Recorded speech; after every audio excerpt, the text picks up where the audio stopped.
요즘 기후변화로 멸종위기에 처해 있는 북극곰, 오늘은 힘센 북극곰도 힘들게 하는 기후변화에 대해 이야기해보려고 해요. 기상과 기후는 어떻게 다를까요? 먼저 기상은 시시각각 변하는 날씨의 상태 변화를 말합니다. 날씨가 비가 오다가도 저녁에는 맑아지고 우리의 기분도 아침에 짜증을 부리다가 점심때는 좋아질 수 있는 것처럼 말이죠. 기후는 오랜 기간 동안 나타나는 날씨의 평균적인 상태를 말하는데 사람으로 치면 활달하다, 차분하다 같은 성격에 비유할 수 있어요. 기후변화란 긴 시간 동안 유지해오던 날씨의 평균 상태가 자연적, 인위적 요인에 의해 자연적인 변동성의 범위를 벗어나는 것을 의미해요. 더 이상 예전의 평균 상태로 돌아오지 않는 기후 시스템 자체가 변화한 것으로 볼 수 있죠. 그러면 지금 지구의 기후는 어떻게 변하고 있을까요? 이 그림은 19세기 중반부터 현재까지의 지구 평균 기온을 나타낸 그래프입니다. 지구의 평균 기온이 20세기 후반부터 급격히 상승하는 것을 확인할 수 있는데요. 지난 20세기 100년 동안 지구의 온도는 약 1도씩 상승했습니다. 지구의 기후는 더워지고 있죠. 기후가 변하면 어떤 일이 일어날까요?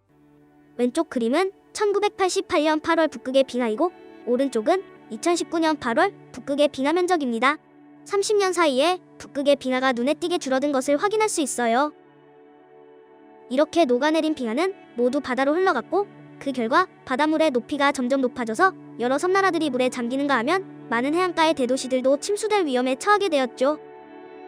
뿐만 아니라 전 세계적으로 폭염, 호우, 가뭄, 슈퍼태풍 등 지금까지 겪어보지 못한 극단적인 날씨가 나타나 큰 피해를 입는 경우가 점점 늘어나고 있어요. 우리나라의 기후도 변화하고 있을까요? 다음은 우리나라 최근 30년의 1월에서 12월 평균 기온과 과거 30년의 월별 평균 기온을 비교한 자료입니다. 빨간색 선으로 표시된 최근 30년의 월 평균 기온이 모든 월에서 과거 30년보다 높아진 것을 확인할 수 있는데요. 특히 봄과 겨울의 온도차가 크게 나타나고 있어요. 또 과거에 비해 폭염 일수도 평균 하루가 증가했고 열대야 일수는 8.4일이나 늘어났어요. 기온이 전체적으로 올라가면서 계절의 길이도 바뀌었죠. 과거 30년 우리나라는 사계절이 뚜렷한 기후를 가지고 있었지만 최근 30년 동안에는 여름이 20일 길어진 만큼 겨울이 22일 짧아지고 봄과 여름의 시작이 빨라졌습니다. 기온 상승과 함께 우리나라의 생태계도 변하고 있습니다. 벚꽃이 평소보다 빨리 피어나는가 하면 명태, 대구 등 차가운 바닷물을 좋아하는 물고기들이 우리나라 바다에서 자취를 감추고 사과 같은 과일의 재배지가 점점 더 서늘한 북쪽으로 이동하고 있어요. 기후변화는 왜 일어나는 걸까요? 첫째로 자연적 원인에 의해 기후변화가 일어날 수 있다고 과학자들은 이야기합니다. 화산 폭발이나 지구자전축의 변화, 태양에너지의 변화 등으로 예를 들 수 있죠. 두 번째로는 인간활동에 의한 화석연료 사용과 산림 파괴 등으로 인한 이산화탄소와 같은 온실가스 배출의 증가로 기후가 변할 수 있다고 해요. 그러면 현재의 기후변화는 자연적인 원인과 인위적인 원인 중 어떤 이유 때문일까요? 왼쪽의 그래프는 자연적인 원인에 의한 온도 변화만을 입력했을 때의 모델 결과값이고 오른쪽은 자연적인 원인의 인위적인 원인도 함께 고려한 온도 변화 모델 결과입니다. 검정색의 실제의 지구 온도 관측값이 인위적 원인을 고려했을 때의 결과와 거의 일치하면서 알 수 있듯 현재의 기후 변화는 인간의 활동 때문임을 알 수 있어요.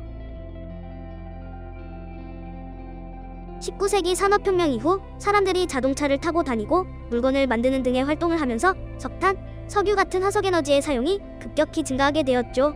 화석에너지가 연소하면서 이산화탄소 등과 같은 온실가스가 대기 중에 많이 배출되었어요. 그런데 한번 배출된 온실가스는 빨리 없어지지 않고 대기 중에 쌓이게 되었고 이 온실가스가 태양에서 들어온 열이 다시 빠져나가지 못하도록 막으면서 지구가 점점 더워지고 있는 거죠. 기후는 앞으로 어떻게 변할까요? 기상청에서는 안면도, 고산, 울릉도 독도, 포항 등 4개의 기후변화 감시소를 운영하며 온실가스, 에어로졸 등 한반도의 기후변화 원인 물질 유출입을 관측하고 있습니다. 그리고 기후변화 시나리오를 통해 앞으로의 기후가 어떻게 변하는지에 대한 전망 정보를 생산하여 기후변화 적응 대책 등 정책 결정에 기여하고 있죠. 기후변화 시나리오는 크게 현재처럼 온실가스를 많이 배출하는 고탄소 시나리오와 온실가스 저감 노력을 실천한 저탄소 시나리오로 나눌 수 있는데요. 우리나라의 기후변화 전망을 한번 살펴볼까요? 2081년에서 2100년, 21세기 후반 우리나라의 연평균 기온은 저탄소 시나리오의 경우는 2.6도씨 오른 13.8도씨로 예측되는데요. 고탄소 시나리오의 경우에는 현재보다 7도씨 상승한 18.2도씨나 된다고 해요. 그리고 만약 고탄소 시나리오대로 우리가 21세기 후반을 맞이하게 된다면 폭염의 수는 지금보다 9배 증가한 79.5일, 열대야의 수는 지금보다 무려 21.4배나 증가한 68.5일이나 증가하게 될 거라는 기후변화 시나리오 결과인데요. 정말 무시무시한 미래가 아닐 수 없어요.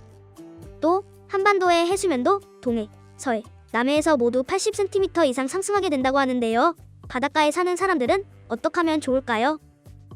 이런 기후변화에 의한 피해를 최소한으로 줄이기 위한 노력이 이루어지고 있는데요.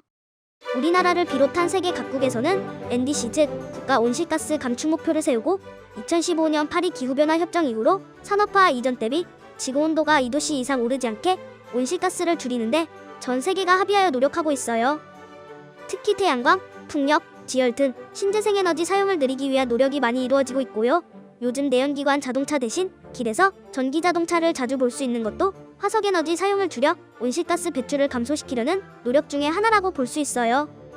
그리고 우리도 일상생활 속에서 온실가스 배출을 줄일 수 있는 다양한 노력들을 함께 실천해 나간다면 기후변화로 인한 우리의 미래가 조금은 더 희망적으로 바뀌지 않을까요?